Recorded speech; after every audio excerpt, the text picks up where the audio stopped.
Yep. As we do get into the draft for this particular game, I want to cast your minds back to a very long time ago, where a gentleman called Shie made his debut on Team WE. That was in IEM Katowice, where somehow the 9th place team that was WE at the time from the LPL managed to get to the grand final. And that grand final was against Bjergsen's TSM. He had a lot of very different players around him at that particular time. And at that particular point, TSM 3-0'd them pretty considerably easily. So looking forward to seeing what this second rematch between these two squads is going to show for us. As we do already have the bans coming through. Caitlyn, the Syndra, and the Ornn all banned away by LGD. And TSM taking away a couple of the power picks here in Shie's Twisted Fate, which has always been very good, and the must-ban Lucian that should never get through a draft. And well, Caitlyn, Syndra, Ornn by LGD is a bit interesting, given that they are on blue side. Renekton, we did just finally see it lose, and it was taken away. So I'm curious what LGD are actually going to go for. Also, given the nature of the match, are we going to see anything a little bit more forefront? Yeah, Camille wouldn't necessarily be a for fun pick, neither would the Orianna, which is going to be locked away. So LGD looking like business at this particular point in time. As we'll see what TSM have in mind. Nidalee's still available, definitely going to be a priority pick for both of these teams. But the jungle is feeling pretty wide open at this point in time. So, you know, Graves there as a response, Lilia also available. Last time these two teams met, it was the Longxing and Peanut show when it comes to that particular game. And it was, in fact, the Lilia that was what Peanut was piloting. As there's the Zilean lock-in. Spica thinking about an Amumu. As that might be a shout out to our friend Cloud Templar, who is currently commentating the Korean broadcast of the World Championships as we speak.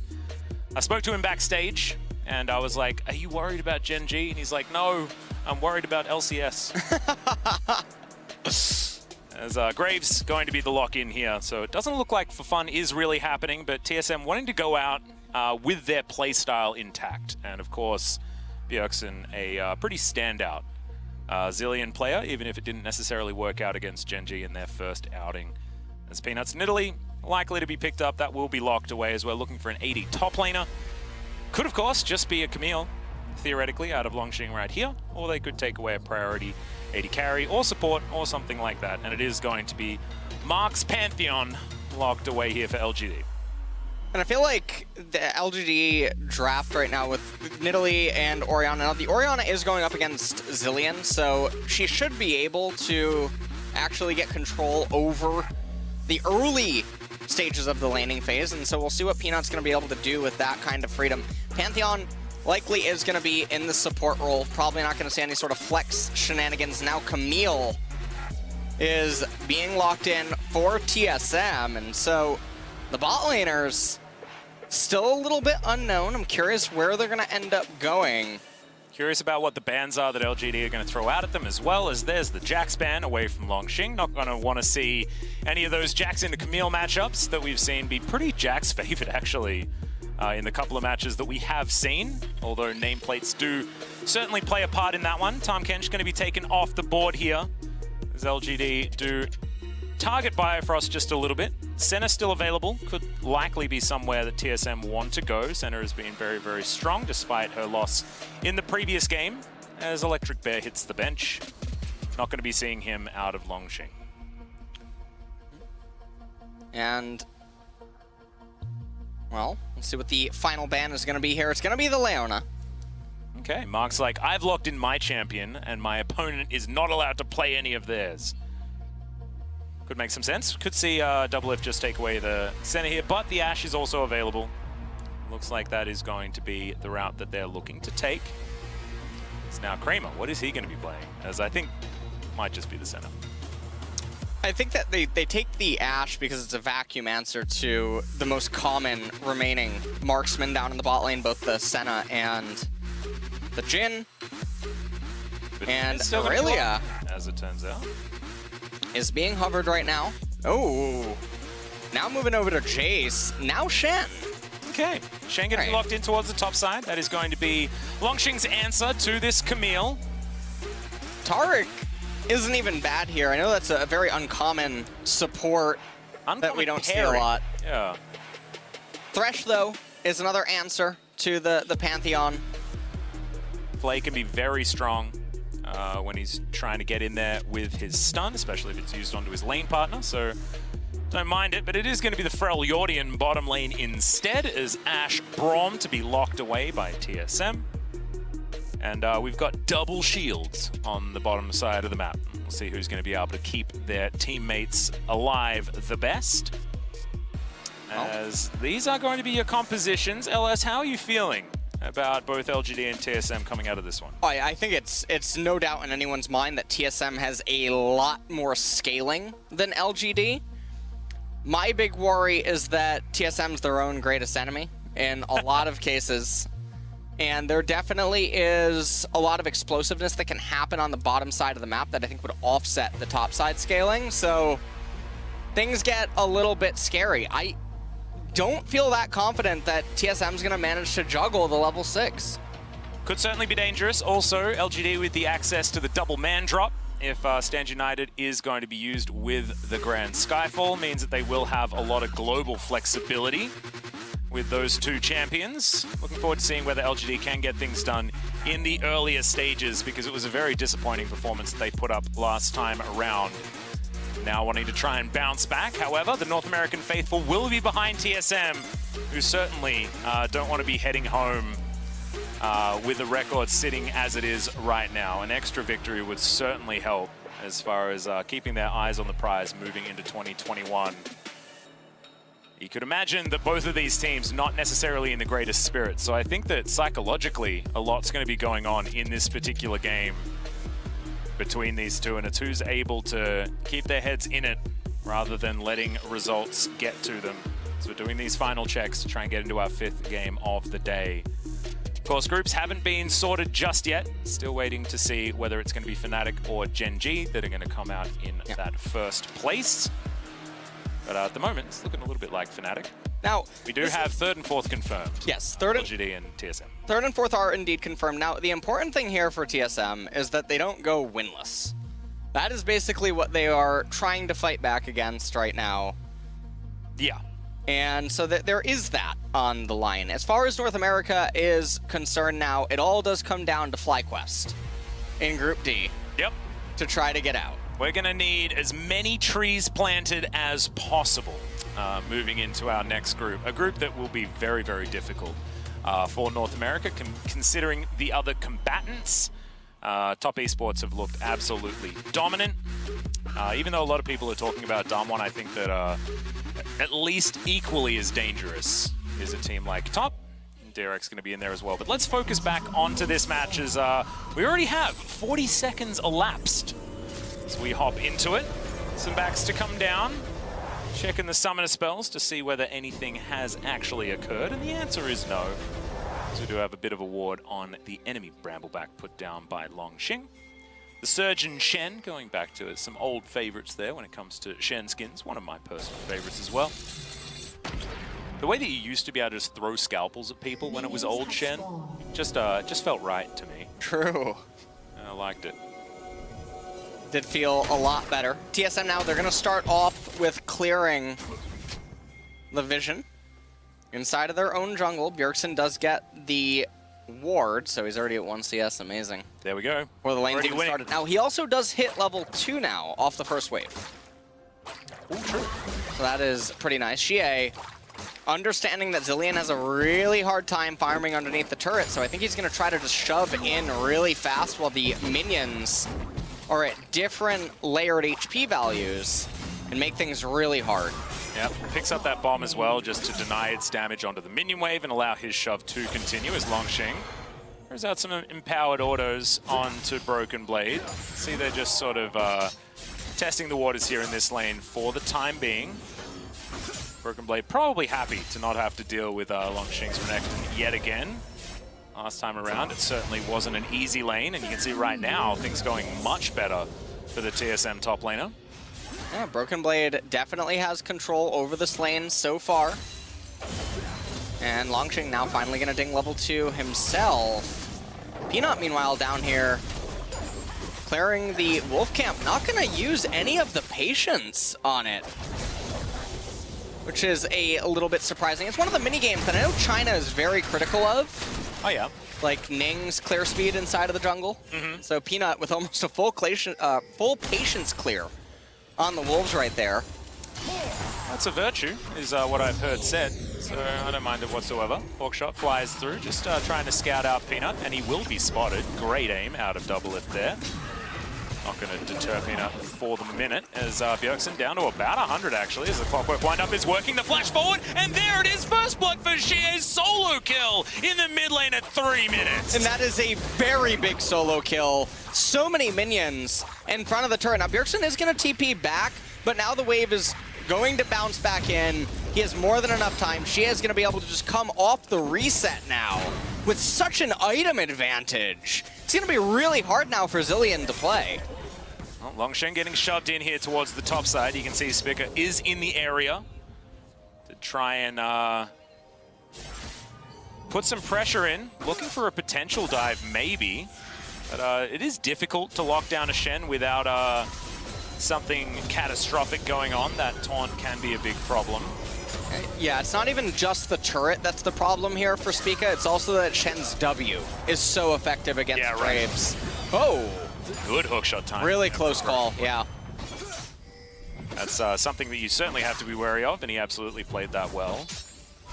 And now the back going to come through from Longxing. So far, early game advantage for LGD is Xie, continuing to put pressure onto Bjergsen. See that health bar really not very high for Bjergsen at the moment. He's getting a lot of pressure on him, landing the bombs, but command protect and the orb circulating Xie is certainly going to help out. That extra armor and MR is actually a big deal in the early game. Yeah. For the Orianna. Try not to leave your ball in the lane when you're taking damage, guys. That's the PSA.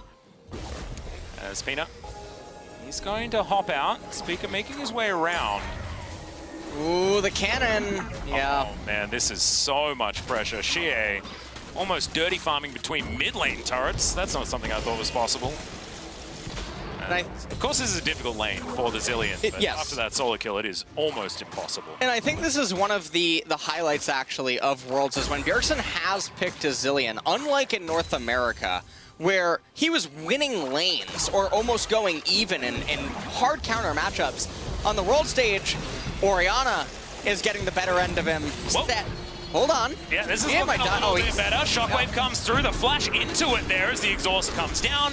The bomb is going to go on top of Xie, and it is going to explode, but Xie takes a while to die, and Spica is going to be the one that picks up the kill. So, 1-1 now in the earlier stages, and that is going to close the gold gap, regardless of how small it is. A little bit of a freeze up here by Broken Blade. Thought I felt a little bit chilly. As Mark's looking to try and hold this wave for Xie the best he can. Has himself the shield, but Spica comes down. End of the line might just be that, but no, Mark is going to survive for the minute. Tried to hold as much as he possible. Oh, he's going to be able to give it over.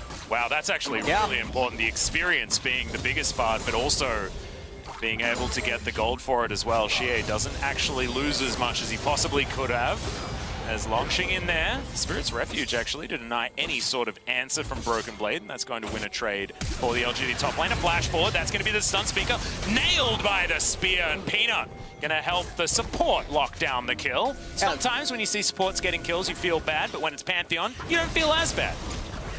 And also now they're able to exert a little bit of pressure onto Broken Blade in the top lane, who had been doing such a good job on his own accord in this Camille versus Shen matchup. And so currently as the game does stand, there's a small gold advantage for LGD. The bot lane, we haven't really been getting too many glimpses of it, and as I say that, we do finally pan down here. Kramer a little ahead in the CS department, but it's definitely not the end of the world. I mean, Kramer hasn't had a lane partner for the last 2.5 minutes, so you'd probably say having a slight CS advantage is not what you would expect from the LGD 80 carry. Mark is finally going to turn back up here towards the bottom lane as the Dancing Grenade looks to try and even out the lane state. Volleys even being avoided. As Captive Audience comes through to try and get a bit of extra damage down. Not going to be able to do anything there as the minions were the ones that procced it. as now TSM slink off into the river and look for this first Cloud Drake of the game at 7.5 minutes. Looks like they should be able to grab this uncontested. And LGD right now are aware of this, but yeah, there's no way they're going to be able to move over here. Ooh, oh! Arrow connects, great shield timing, but I don't think it's going to be enough as Mark is going to go down by Frost, grabbing that kill. They get the flash out of Kramer as well. That's going to be the lockdown. Spear almost connects, and the curtains have been called. Scoping out Biofrost, who I don't believe had the Unbreakable, and now just going to hold it for the minute. I do like the music, so I like it when our Jhin players do hold onto the curtain call. It was really important that they get the kill at the time that they did, and Shen did not end up appearing down in bottom. And so I feel like TSM, they've really weathered the storm so far. Longxing looking for a little bit more of a battle here towards the top side. Guessed wrong for when Broken Blade was going to be answering back. Of course, precision protocol is a little bit more difficult when there's a Spirit's Refuge, and the mini-game in this matchup is timing both of those abilities. And everything that's happening right now, 4 minutes until the next Ocean Dragon, it's not another high-priority dragon necessarily that either team wants to go out of their way to get.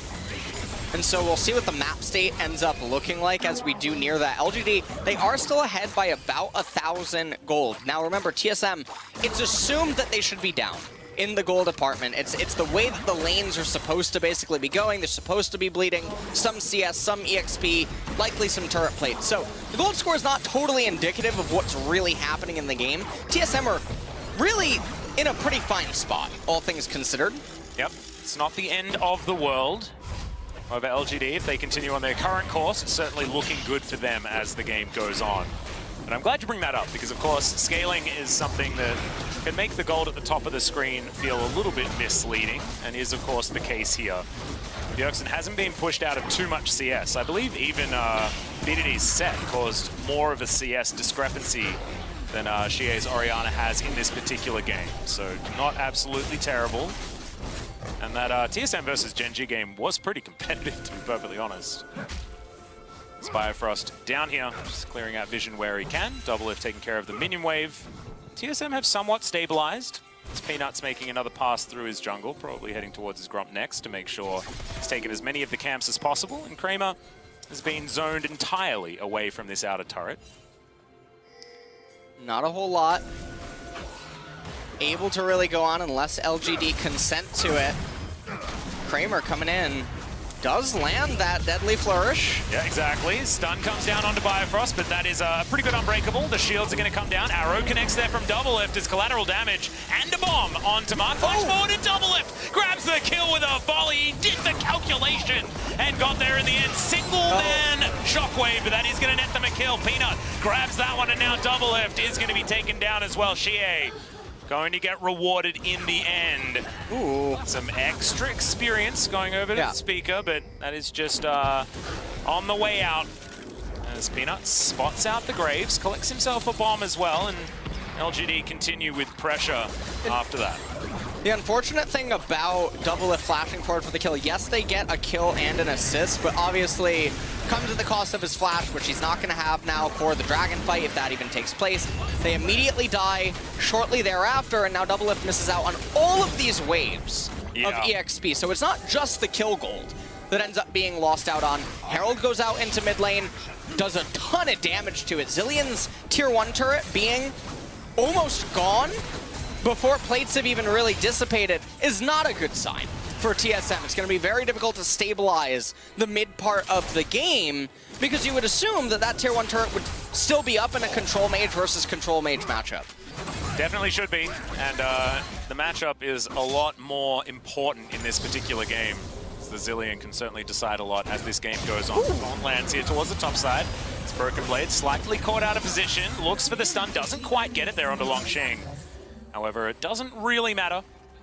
It's just looking to try and get trades where he can. Both of these top laners not feeling under too much threat at this particular point in time. As this one continues. Bottom side of the map, Storm Razor completed by Kramer. 107 to 109 as Doublelift has brought back the CS. And only 002 here for Kramer so far, so a bit of a quiet game for him. And a turret plate going over to double lift is certainly good news for TSM. Sheer clearing out the mid lane, and they're not going to look for any extra pressure. So the game's certainly slowing down. Yeah, the game is absolutely slowing down quite a bit right now. LGD, they are up about 2,000 gold. And when you look at the levels across the board, they're up 1 in top lane, 1 in mid lane. And I'm not really quite sure exactly how close both the junglers are, but do remember that Bjergsen has given over some EXP to speak of. So... Shockwave. Okay, Bjergsen might have to throw out the Chrono Shift, as he's going to hold it until the very last second, and in fact, that second doesn't actually come. So, second Drake taken by TSM in the meantime, and it is going to be a Mountain Rift here today, as Peanut almost gets caught out by the little rock coming up there, and Speaker is going to have to use his flash to get out of the way of the pincer move between Pantheon and Nidalee. And he goes back into... Oh, Fire Thrust. Unbreakable to deny that particular pick, as Peanut not quite able to get the smite. So that's good news for TSM. Small victories. They're small, but not insignificant, as Longxing looks for some cheeky autos there onto Broken Blade, who's going to get slowed down. Tactical sweep coming on in. But yeah, I mean, the more I commentate these top lane skirmishes, the less I realize, the more I realize that it's not all that important. I'm really curious what the grass stacks are on both of these two parties right now, because they have really been hitting each other. Yeah, that's like the true deciding factor of this matchup. How many have been denied by the Spirit's Refuge? Maybe that's a question we could ask. But even then, it's not very important, ladies and gentlemen. I think elsewhere on the map is going to be the best thing to watch out for, as both of these top laners are going to be aiming for very different things as these games go on. I mean, Shen is a split pusher, but only because he can get to his team at a moment's notice. Camille's a split pusher because she can murder turrets very, very comfortably. So if you leave her alone, she's going to be very, very scary. And let's see how both TSM and LGD are going to utilize their top-side solo laners as the game progresses. A couple of dragons going over to TSM is definitely good news. Mountain Soul in about, you know, theoretically 8 minutes time, or very close to. The spear going to go a little bit wide there. Aimed out by Peanut, as LGD are wanting to take down this outer turret. And like you illustrated before, this is a big deal. Yes.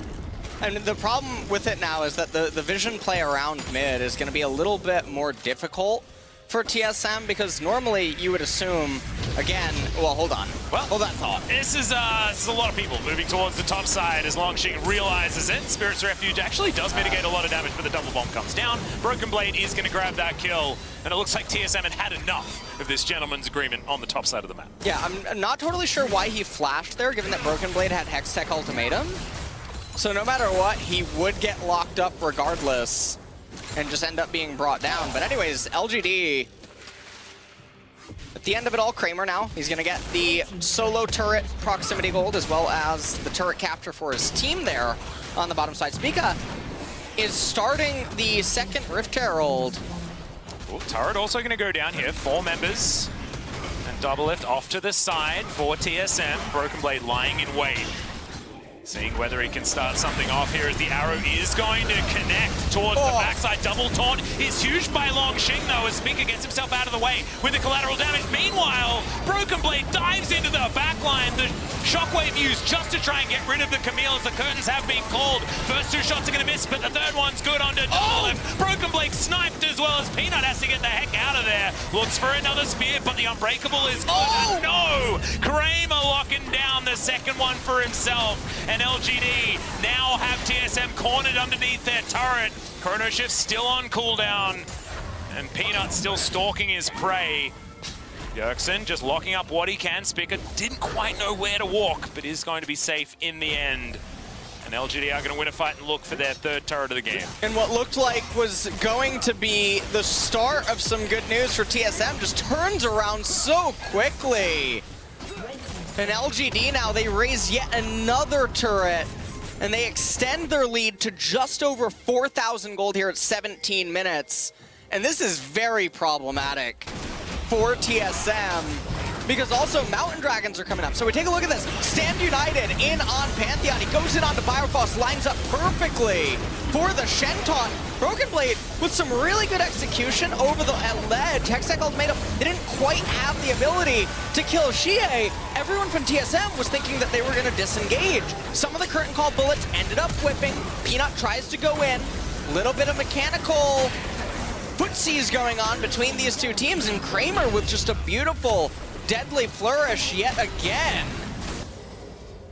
And I actually, like, oftentimes you see a lot of value coming out of a Zillion when a team is very all-in with their team fights, right? When they've got a lot of abilities to land you on top of your opponent, not quite as many to get out, as I might have to hold my thought as Broken Blade looking for a bit of a fight here, finds the hook shot, dives on top of Peanut but misses the stun.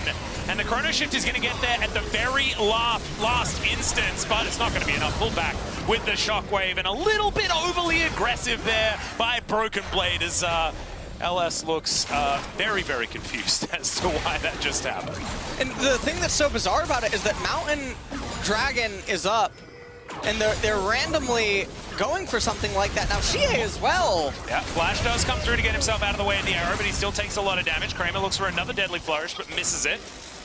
Gets 6 points in my particular country when he's playing football, but however, not going to get anything when it comes to League of Legends. It's Peanut.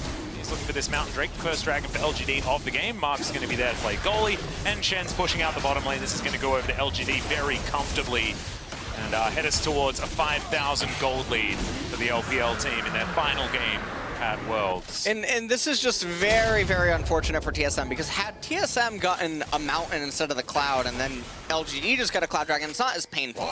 But now that LGD are the ones that they were fortunately in control of the game at the spawn of the mountain dragons, now they capture it. It's very brutal because they're getting very, very good combat stats for their team. And then in addition to this, I mean, Graves, he's going the lethality build. Every little point of armor that the enemy gets is that much more painful for you. Yeah. Oh, man. LGD now pushing into TSM's jungle, trying to deny everything that they can. It's a suffocating playstyle that you have the luxury of doing when you're this far ahead. And Peanut looking to try and grab the Bramble back away from Speaker as well. See whether Speaker's going to be able to grab it. And he does. End of the line Smite going to be able to lock that one down. As Broken Blade finds himself a control ward. LGD know that he's slightly out of position looking for that flank. As Shirley going to pop her head up out of the river and just march towards this inner turret. As TSM look to defend, looks like they are going to be able to now, as the spear not going to find double lift. Deadly Flourish as well going to be avoided. And Shirley, like we say, is not going to be able to find too much. Smark looking for some poke.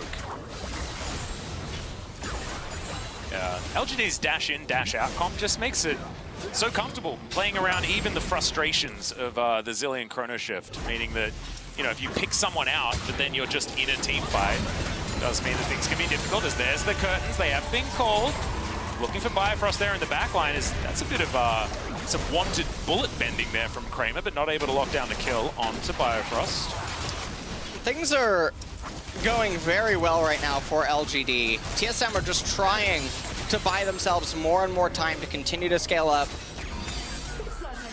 Camille still ways away from getting to the point where she's going to become a very scary menace. Bjergsen doesn't even have a second core item completed yet. Rod of Ages, still 2 minutes left until it hits max stack. Yep, did manage to get it though, so that's certainly the time gate taken care of for the Zillion. Probably sitting on a bit of gold as well, as he's just looking to try and get as much into the coffers as possible before the next team fight. As Bifrost going to get slowed down, Unbreakable. Going to be reactionary, not exactly in time. As now Mark has to flash, actually, a little bit overly aggressive as the arrow sails by majestically. A slight walk south was what LGD used in order to avoid that one. The Baron was poked, but not going to be committed to at this point in time. Well, 2 minutes until that Mountain Dragon's going to come up. And if LGD gets that one, 12% increased resistances as champions are nearing max level, so the resistances are going to be at their highest. for the amplification. It's going to be very obnoxious for TSM, especially because they're all about sustained, persistent damage in their team comp. It's not a pick comp or anything of that nature, so lots of value going to be there for LGD. Yeah, and LGD just have so many poke options as well. Even, you know, the Pantheon having his spear that he can throw out. So Peanut can just fish for opportunities where he sees fit, and then LGD can time when they want to go in. And Longshing always has his ultimate to make sure that everyone stays safe. Back going to come through from Broken Blade. We'll see what he can actually afford. Looks like Ravenous Hydra is going to be the next item that he's looking for. It's now in the base. Not quite going to be there just yet. Mr. Caulfield's Warhammer to augment the rest of his build. Looks like he might just be leaving the Tiamat there, heading towards something like a Death Stance. Deadly Flourish. Very nice snipe. Make sure that Kramer can get all the experience and gold from these minions. Well, I want to ask you a question. Go ahead. Go ahead. I was just wondering about the percentage chance of TSM winning this game. Do you have it? Ooh, yeah, I think, no, I don't. What are we looking at? I just want to know the situation. How worried should we be? I would, like, if you ask, you know, my life depended on it, I would say less than 5%. Less than 5? Yeah. I'm curious what Tim would say on Twitter if you've been following his bots predictions. Oh? Evaluating the game state. No, I haven't seen that. I have seen this team fight start off as Bifrost taking a bit of damage. Speaker, oh, not going to get hit by that one, but the curtains come on through, and that is going to be one of the not hitting. Last bullet going to connect onto Bifrost, but no one on TSM is going to be taken down just yet. This is a fight around this second Mountain Drake. But LGD do have positional advantage on, and TSM not feeling strong enough to fight it, and I do not blame them. And LGD getting this next dragon, I mean, they just draw closer and closer. It is still 10 minutes until the Mountain Soul, which is more than enough time for Zilean to get to third item, Camille to get to third item. But at what cost are they going to end up just giving up everything on the map? They're not in a position to really fight right now, although Kramer... Yeah, unfortunately, Arrow is going to miss there from Double It. Good flash comes out to avoid it by Kramer. Is now Broken Blade looking for something. The rest of LGD just going to back away, and their disengage has just been flawless this game. Whenever TSM look like they want to fight, LGD are like, no, I'm sorry. It's just not happening today. They're doing a very good job at controlling basically all the sideways. LGD right now. Ooh, Speaker. Deadly Flourish is going to connect. Spear goes through. Bjergsen blocks it. Nicely done. TSM still feeling on the ropes, though. You get a little bit of an ARAM happening here. It is. Yeah. Both of these teams are in China, but experiencing the NARAM, although we kind of took it in Korea. Oh, we had the KRAM as well. The KRAM was far more prevalent. I do definitely want to shout out the LCS. Weren't necessarily ARAMing as much as we were in seasons past. But in this game, that was a lot of time spent in mid. Yeah. Bit of a revisit to the NARAM. And it looks like all the utility items are there on the side of LGD. They are fully equipped for a team fight, if it would end up happening. Although they're so close to completed core items. If you just look at their inventory right now, it would be a little bit bizarre if they're really gonna insist on a fight. Arrow connects onto the Shen, not exactly. Oh! Three-man shockwave in the back line! Deadly Flourish locks down one, and TSM, they are running for the hills. Speaker battling here against Mark, and not exactly winning out here. Jungle versus support as TSM limp away from Xie's orb. And just now, TSM, they're forced to go on the full retreat. Double Lift, no summoner spells, and now LGD, they have total control with what they want to do. They're actually not going to start the Baron. And this is what I was mentioning, in that Jin, so close to his completed item. You have Xie and Nidalee very close as well. I think that Longshing, I don't know if he's going for the Warmogs, or if he's just going to go for the Knight's Vow and go down the supportive route. Yep. So we'll see what happens there. There's the third item completed for the Jin. Oh, she is so close to Zhonya's as well. This is 3 items coming through from 2 of the most notable 3-item champions in Orianna and the Jhin. Jhin with these particular ones collected. Very similar to a lot of our crit AD carries, but he's no exception, absolutely. As Grand Skyfall comes through, that is going to be the Stand United compared with it, as that is going to be the Chrono Shift having to be used very, very early in this fight onto Bjergsen himself. In goes Broken Blade. They're looking for Mark. He's very low, and that is going to be the Hextech Ultimatum that locks down the Pantheon. Now Longxing going to have to taunt himself out of there as Bifrost does follow willingly, and now Broken Blade going to go into his stopwatch for Longxing. He doesn't really care. He's got himself the Spirit's Refuge, keeps him alive for so long as now Speaker comes in, but collateral damage not going to be able to do enough to take down anyone more, and only Mark is going to fall after that one. And Jhin definitely sounds scary, which is Yes. walking away. Now, Kramer was not there, basically, during the fight when it was at its peak moment. So, a little bit overzealous was LGD. Doublelift, no summoners, no Enchanted Crystal Arrow. All 4 bullets are going to land. Okay. Deadly Flourish as well. Okay, Kramer, chill out, mate. We get it. You can hit every skill shot. Well played. Doublelift is going to survive, however. And it does mean that he has to go for a reset here. And 50 seconds now on the Mountain Drake. He should be able to get back as Bjergsen speeds himself up. Super Soaker comes in and does get the flash out of Peanut, who will have another pounce available if another bomb does come down. But that is a very valuable flash to come out from Bjergsen, who's coming alive now on this Zilean. We'll see if he can manage to keep TSM alive inside of this game, because all the pressure is on him. Now Speaker going to get tagged by the Spear. LGD now having to deal with a mid lane minion wave. It's going to give TSM some priority around this Mountain Drake that's going to be spawning in 12 seconds time. More experience, level 15 now given over to Speaker. Peanut going to be in this experience deficit thanks to the Zilean. Good news. Longxing very tanky right now. Looks like it might be a Spirit Visage potentially coming in next, but we'll have to see exactly what that item is going to be. Mark looks for the stun, does get it down there, but Stand Beside Me going to be in for Biofrost. That is going to be the Dragon taken by Doublelift of all people.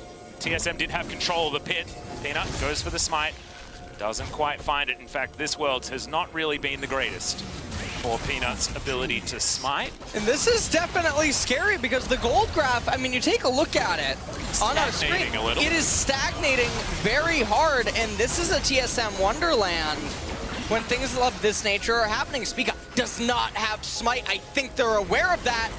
Well, he's still going to try and get in there, but collateral damage not going to be enough, and Peanut is going to be able to secure the Baron. Broken Blade still trying to dive in, doesn't get the stun, but does find Hextech Ultimate. Two-man shockwave onto some very high priority members as the Chrono Shift is out already, and now the curtain call comes in. Hook shot out from Broken Blade, looking to try and escape this one as the final bullet barely too short there onto Biofrost. TSM do intelligently move over and will be able to take down this outer turret in the mid lane, and now they're looking for a fight. Arrow comes in, they're looking for Longxing first as they're fighting this one front to back, but LGD are going to survive, not taking very much damage. TSM not going to bite off more than they can chew, and that's just LGD. I mean, there was a fight in there somewhere, but the result is Baron for LGD. Yeah. And so they do manage to extend their gold a little bit, so we'll see how this Red Bull Baron power play is going to turn out for them in the end. But Bjergsen, he's almost level 16. Camille almost likewise going to be level 16 as well. And we're reaching the point where Orianna, she's going down the utility item route. And so because she picked up the Morello and then the Zhonya's, she's lacking a lot of just raw power inside of her inventory. Shen, all of his items are now just becoming utility. It seems like he's going every which way. Picks up the Kindle Gem, doesn't get the Knight's Vow. So he's just sitting on 200 HP and some CDR. Maybe now he's going Locket of the Iron Solari. Nidalee picks up the Void Staff. But it's really coming down to Jhin. Even Pantheon, he's been stuck on the same items for a very long time. TSM are just consistently getting stronger. Graves almost has Mortal Reminder. And Doublelift now has his 3 items completed as well. A cheeky extra crit cloak also. As Peanut Gonna get tagged, but Deadly Flourish comes out onto Bifrost as well. Unbreakable is now on cooldown, which is important as Doubler takes half of his health bar from one spear. I guess that's why you build a Void Star third on the Nidalee. That did a heck of a lot of damage. In the meantime, Broken Blade's taking down an inner turret in the mid lane though, as Longshing does come back and looks to try and stop that one. LGD continuing the siege. And Kramer finding another curtain call opportunity. Bifrost going to be there with the Unbreakable. So we get to listen to the music for a little while longer. Waits out the Unbreakable there, but doesn't find the last bullet. They will be able to find the turret regardless. And this is just going to be LGD brute forcing through the bottom lane. Going to be able to take that inhibitor without any response by TSM. And now the inhibitor going down isn't necessarily the end of the world if you are a TSM fan. This provides basically a lane that's now going to funnel them in gold. The only way that this inhibitor comes back to bite them, given that they have a Camille who has teleport available, is if they somehow take a catastrophic team fight and die, and LGD can end through it. Yeah. But realistically, this should just be a gold and an experience funnel. Wow. Okay. Brownie's comment. Picking the gap. Absolutely. That one is going to drift majestically around the globe that is Runeterra, as I recently learned. Yeah. I'm glad you've been keeping up. Thank you, thank you. On your reading. Yeah, well, I mean, after our first day of Worlds, I mean, you blew my mind with that information. That means I'm always aware that there could be enchanted crystal arrows coming from any which way, considering how many have been fired off the side of the map.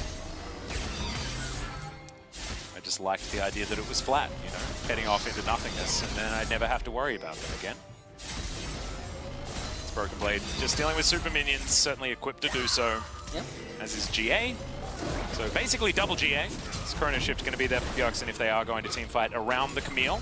It's a lot of extra lives. And here's one of the other things about that inhibitor being down. It's in close proximity to the major neutral that is the Mountain Drake that's coming up. And this is also Soul Point. So, doesn't look like TSM maybe are that interested. Oh no, I think they are. Bjergsen is speeding his way down here. They gotta be really careful though. They don't have, oh, okay, well that's balanced. And LGD trying to poke them out right now with Nidalee. Longshing coming over from the left-hand side. He has a natural given flank. No teleport needed for this one. Yeah, Broken Blade thought that he was in position for a flank as well, but it has... Starting to think like LGD figured that one out. Deadly Flourish is somehow going to connect. Hitbox question mark, as that is going to be the Hextech ultimatum. SGA might be going down. Good arrow is going to connect, but Kramer going to flash on over. He's going to join the Camille, try and take her down first in this fight, but the Chrono Shift is going to get in there. As Bjergsen's going to help him out.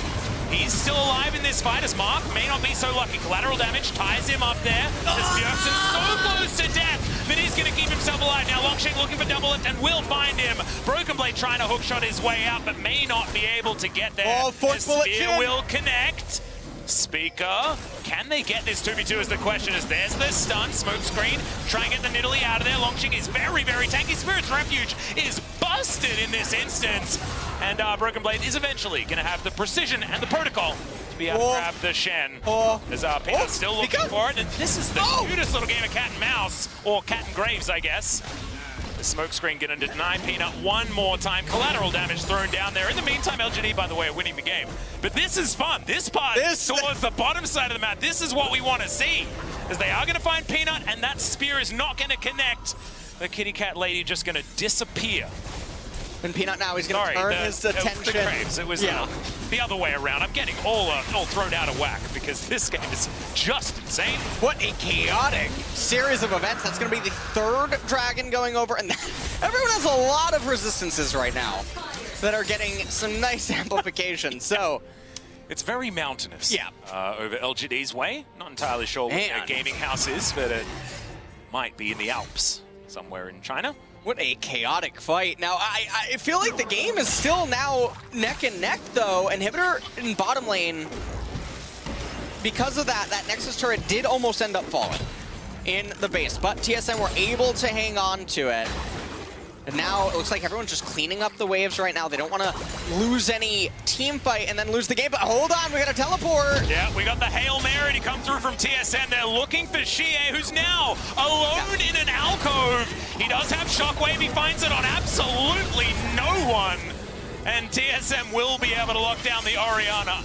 If that's not a panic Shockwave, then I've never seen one in my life. Oh, no. No. Are we looking for the back door? Is it happening? Oh, Jin in Pantheon.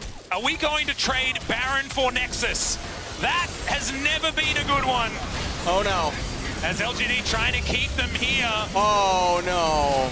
Yeah, Curtain Goal going to come in. And yes, TSM, you did manage to get a Baron, but can you get out of here is the question. Empowered recalls are going to come through, but there are no Nexus left remaining. One comes back. There are 4 people here. Can Longshing do it?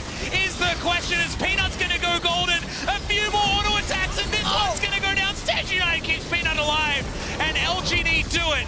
They trade Nexus for the Baron, and that's going to get them the victory. This game came down to pride, but damn, it was exciting. I'm blown away at the ending, Atlas.